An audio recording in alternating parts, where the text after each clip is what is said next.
जनाब आज हम लोग पढ़ेंगे गुलाम वंश। और गुलाम वंश में ध्यान देंगे कौन सा ऐसा शासक आया जो हिंदुस्तान को एक नहीं बल्कि कई सालों तक अपने मुट्ठी में रखा। उसका नाम क्या था, उसके विषय में विश्लेषण करेंगे। पहले हम जानते हैं कि गुलाम वंश कब से कब तक चला था। यानी गुलाम वंश स्टार्ट हुआ था 1206 में और ये चलता रहा 1290 तक। यानी एक कहावत है क्या भाई कि किसी के बिना किसी की सफर रुकती नहीं और चलता राह में वही है जो रुकता नहीं। ये हमेशा ध्यान रखेंगे, जो रुक गया उसकी कहानी खत्म हो जाती है, जो चलता रहेगा उसी की कहानी अमर बन जाती है। आज हम लोग ध्यान देंगे किसके विषय में, गुलाम वंश। और गुलाम वंश में जनाब देखेंगे कुतुबुद्दीन ऐबक।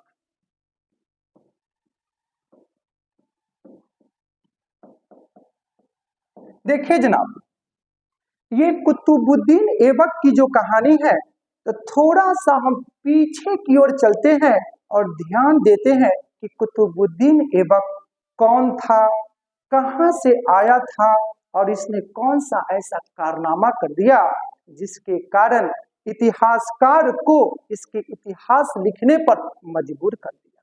उनकी गाथा पढ़ेंगे, उनकी कहानी पढ़ेंगे और कहानी का नाम क्या है, कुतुबुद्दीन। अब कहता क्या है कि कुतुबुद्दीन ऐबक जो था 1206 में दिल्ली में, जो हिंदुस्तान का दिल है, दिल पर राज किया कुतुबुद्दीन ऐबक। और 1206 में गुलाम वंश की स्थापना किया। किसने किया, कुतुबुद्दीन ऐबक ने। और साथ में कहता है कि 1210 तक इसने शासन किया। अब कहता है क्या है कि इसका जो मालिक था, मालिक का नाम क्या था, मोहम्मद गोरी। और मोहम्मद गोरी के विषय में कहा जाता है जनाब क्या भाई कि जब हिंदुस्तान में आया एक सपना लेकर के, उसका सपना था हिंदुस्तान में इस्लाम धर्म की स्थापना करना। शायद उसका सपना पूरा भी हो गया। किसका सपना, मोहम्मद गोरी का। और जब यहाँ 1191 में 1192 में तराइन का पहला दूसरा युद्ध हुआ, तो बड़ा ही वफादारी के साथ, बड़ा ही ईमानदारी के साथ उसका साथ जो दिया, उस व्यक्ति का नाम था कुतुबुद्दीन ऐबक। नाम क्या था जनाब, कुतुबुद्दीन ऐबक। और ऐसा कहा जाता है क्या भाई कि कुतुबुद्दीन ऐबक बहुत ईमानदारी से उसका साथ दिया और कुछ ही दिनों के बाद गोरी का बहुत नजदीकी आदमी बन गया। उसका नाम था कुतुबुद्दीन ऐबक। अब देखिए थोड़ा सा आगे बढ़ते हैं। देखिए भैया जी थोड़ा सा मुस्कुराइए। ये कहावत सुने कि नहीं, ना पैसा लगेगा ना खर्चा लगेगा, भैया जी मुस्कुराइए, अच्छा लगेगा। मुस्कुराते थोड़ा सा रहिए। जिंदगी में किसको गम नहीं है, सबको टेंशन है। टेंशन को दीजिए पेंशन, आगे की ओर बढ़िए। ठीक ना जनाब, आगे चलते। अब देखिए आगे की ओर बढ़ते हैं जनाब, तो पता चलता है कि 1194 में हम लोग आ गए। हम लोग नहीं, उस जमाने की बात कर रहे हैं जनाब। 1194 में प्रवेश किए तो पता चलता है कि एक जगह है, नाम है अजमेर।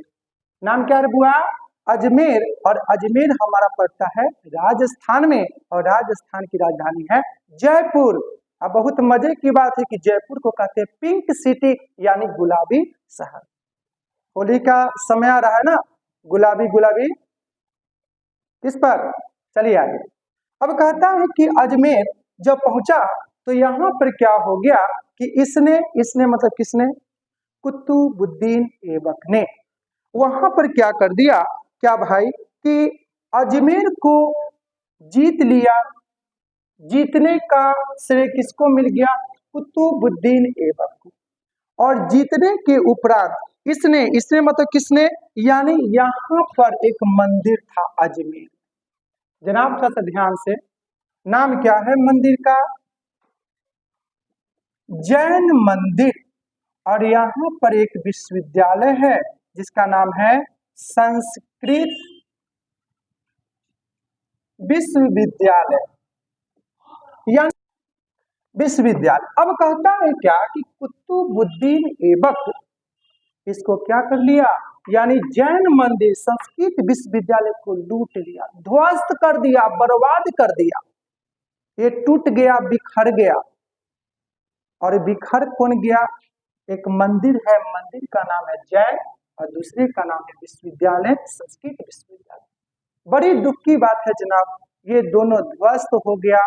अजमेर में था, उसके बाद इसके मलबे पर, यानी जो ध्वस्त किए इसी के मलबे पर क्या हो गया जनाब, बनाया गया मस्जिद। यानी एक मस्जिद बना जिसका नाम था कुब्बत उल इस्लाम मस्जिद का निर्माण किसने किया होगा? कुतुबुद्दीन ऐबक। साथ में कहता है 2.5 दिन का झोपड़ा मस्जिद का भी निर्माण करवाया। ये जनाब देखिए कुब्बत उल इस्लाम मस्जिद, ये हमारा पड़ता कहां पर है? दिल्ली। कहां पे हुआ रे? दिल्ली में। नाम क्या है? कुब्बत उल इस्लाम मस्जिद। अब मस्जिद में क्या करते हैं? नमाज अदा करते हैं। यानी कौन से संप्रदाय के लोग? इस्लाम संप्रदाय के लोग। आगे की ओर बढ़ते हैं तो पता चलता है क्या भाई कि 2.5 दिन का झोपड़ा जो है ये कहां पर बना था? अजमेर में। नाम क्या है? अजमेर। अब देखिए थोड़ा सा आगे की ओर बढ़ते हैं तो पता क्या चलता है कि कुतुबुद्दीन ऐबक नाम का जो व्यक्ति था ये तुर्क का रहने वाला था, यानी तुर्क जनजाति से संबंधित था। थोड़ा सा जना मिटा देते हैं, भागिएगा नहीं, ध्यान से देखिएगा। अब देखिए आगे की ओर बढ़ते हैं तो पता चलता है कि कुतुबुद्दीन ऐबक कहाँ का रहने वाला था? तुर्क देश का रहने वाला था। और इनके माता पिता यानी पापा और मम्मी कहाँ के? तुर्किस्तान के। अब कहता है कि यहीं पर जन्म हुआ कुतुबुद्दीन ऐबक का। और इसके विषय में कहा जाता है कि ऐबक एक शब्द है। शब्द कैसा शब्द है? तुर्की शब्द है। कैसा शब्द जनाब? तुर्की शब्द है। इसका अर्थ होता है चंद्रमा का देवता। किसका अर्थ होता है? ऐबक का। यानी ऐबक एक तुर्की शब्द है जिसका अर्थ होता है चंद्रमा का देवता। लेकिन बड़ी दुख की बात है भैया जी, बचपन में ही अपने माता पिता से बिछड़ जाता है। और बिछड़ने वाला और कोई नौजवान नहीं बल्कि उस व्यक्ति का नाम था कुतुबुद्दीन ऐबक। अब देखिए बिछड़ गया, जैसे कुंभ के मेला में कोई जाता है बच्चा और अपने माता से क्या करते हैं? हाथ छुड़ा करके मेला में ठेला पर चढ़ के भाग जाता है और माँ खोजती है, खोजती है, खोजती है, माँ रोती रहती है, बच्चा रोते रहता है। लेकिन बच्चा भी नहीं मिलता माँ को और माँ को भी बच्चा नहीं मिलता। दोनों एक दूसरे से मिलने की चाहत में क्या होते हैं? तड़पते रहते हैं। यही सिलसिला किस पर बीत रहा था? चल रहा था कुतुबुद्दीन ऐबक। अब देखिए कुतुबुद्दीन ऐबक यहाँ पर पहुंच गया, यानी निशापुर। और निशापुर के बाजार में एक व्यापारी ने लाया कुतुबुद्दीन ऐबक को और जा करके उस मंडी में कहा कोई ऐसा नौजवान है जो इस बच्चे को गोद ले सकता है? गोद कब लेगा? जब पैसा देगा। यानी एक व्यापारी लाया निशापुर के बाजार में, इसको बेच दिया। और इसी समय वहां पर एक व्यक्ति थे, यानी इन्होंने क्या कर लिया? इस व्यक्ति को खरीद लिया। किसको खरीदा होगा? कुतुबुद्दीन ऐबक को। और कुतुबुद्दीन ऐबक को क्या किया? अपना पुत्र की तरह इसका लालन पालन किया, बड़ा किया। लेकिन इसी के बीच में कहता क्या है? ये बच्चा बचपन में ही सुरीली आवाज में कुरान पढ़ने लगा। इस कारण से इतिहास में इसको कुरान खां के नाम से भी जाना गया, जिस व्यक्ति का नाम क्या था? कुतुबुद्दीन ऐबक। अब थोड़ा सा आगे की ओर बढ़ते हैं तो पता क्या चलता है कि इसको जब एहसास हुआ कि हमारे माता पिता कोई और थे, हमारे माता पिता कोई और थे जिसने मेरा लालन पालन किया, वह अपने नहीं थे, तो बाद में इसको थोड़ा तकलीफ हुआ। किसको तकलीफ हुआ होगा? यानी कुतुबुद्दीन ऐबक का। लेकिन इसको कोई फर्क पड़ता ही नहीं। किसको नहीं पड़ा? कुतुबुद्दीन ऐबक को, यानी ये कहावत है ना कि होता नहीं अब असर हमें अब किसी खबर का, दुनिया कुछ भी नहीं है सब धोखा है नजर का। यानी सारा का सारा जो दुनिया में हम लोग देखते हैं सब क्या है, नजरों का धोखा है। यानी धोखा, यानी किसको समझ में आ गया, कुतुबुद्दीन ऐबक का, कुतुबुद्दीन ऐबक को। और जैसे ही यानी लालन पालन करने वाले व्यक्ति का देहांत हो गया कि इनके पुत्रों ने क्या किया, इनको यानी कुतुबुद्दीन ऐबक को गोरी के हाथों जाकर के क्या कर दिया, बेच दिया। अब गोरी के हाथों जब कुतुबुद्दीन ऐबक बिक गए, उसके बाद यहीं से इनके दिनचर्या का एक नया अध्याय शुरू होता है। और जब शुरू होता है किसका, यानी कुतुबुद्दीन ऐबक का, और गोरी के साथ रह करके इन्होंने इतना वफादारी से काम किया कि गोरी के दिल में क्या हो गया, उतर गया। कहते हैं ना कि मैं और से का आपस में कभी बनता नहीं, यानी दिल में उतरना और दिल से उतरना दोनों में सिर्फ मैं और से का अंतर है। तो दिल में उतर गया, उतरने वाला व्यक्ति कौन था, कुतुबुद्दीन। आज से लग जाता तो कुतुबुद्दीन ऐबक गोरी के दिल से क्या होता, उतर जाता। पीछे वाले भैया जी थोड़ा सा ध्यान दीजिए, देख रहे हैं क्या जनाब को पीछे कि इश्क की बातें कर रहे हैं। देखिए जनाब, एक छोटा सा कहानी है, कहानी नहीं उसको एक कहावत कहते हैं। क्या भाई, कि इश्क में अगर रहेंगे बैठे तो बर्बाद हो जाएंगे, और जीवन में रिस्क लेंगे तो कामयाब हो जाएंगे।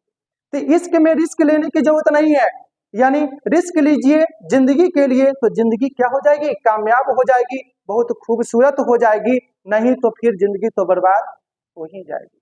आगे की ओर चलते हैं। अब देखिए थोड़ा सा आगे की ओर बढ़ते हैं तो पता चलता क्या है कि कुतुबुद्दीन ऐबक आगे की ओर बढ़ा, दिल्ली को अपने अधीन कर लिया, दिल्ली का शासक भी बन बैठा। जब शासक बना तो बहुत बारीकी ढंग से अपने साम्राज्य का विस्तार भी किया, लेकिन कुछ समय बीतता है और बीतने के उपरांत वो घड़ी आ गई जिसका इंतजार इसको नहीं था, यानी इसको मतलब किसको, यानी कुतुबुद्दीन ऐबक को। और 1210 ईस्वी की बात है जनाब, कुतुबुद्दीन ऐबक क्या कर दिया, यानी घोड़ा पर बैठ करके घुड़सवारी कर रहा था, पोलो खेल रहा था, चौगान खेल रहा था, और ऊपर से नीचे गिर गया और अकस्मात इनकी मृत्यु हो गई, यानी कुतुबुद्दीन ऐबक साहब का निधन हो गया। और ऐसा कहा जाता है कि दिल्ली में जो कुतुब मीनार है, कुतुब मीनार का नींव अगर कोई डाला, उस व्यक्ति का नाम था क्या, कुतुबुद्दीन ऐबक, अपने गुरुजी की याद में। कौन बनवाया था, कुतुबुद्दीन ऐबक। लेकिन दुख की बात है कि कुतुबुद्दीन ऐबक ने कुतुब मीनार का नींव तो डाला, लेकिन पूरा का पूरा करने में क्या हो गया, असफल रहा, क्योंकि यह खुद 1210 में मर गया। कौन मर गया, कुतुबुद्दीन ऐबक। और इनके अधूरे सपने को पूरा करने का श्रेय किसको मिल गया, इल्तुतमिश को, जो इनके क्या थे, दामाद थे। क्या पढ़े थे जनाब, गुलाम वंश, और गुलाम वंश में क्या पढ़ा था, कुतुबुद्दीन ऐबक। नाम क्या था, कुतुबुद्दीन ऐबक।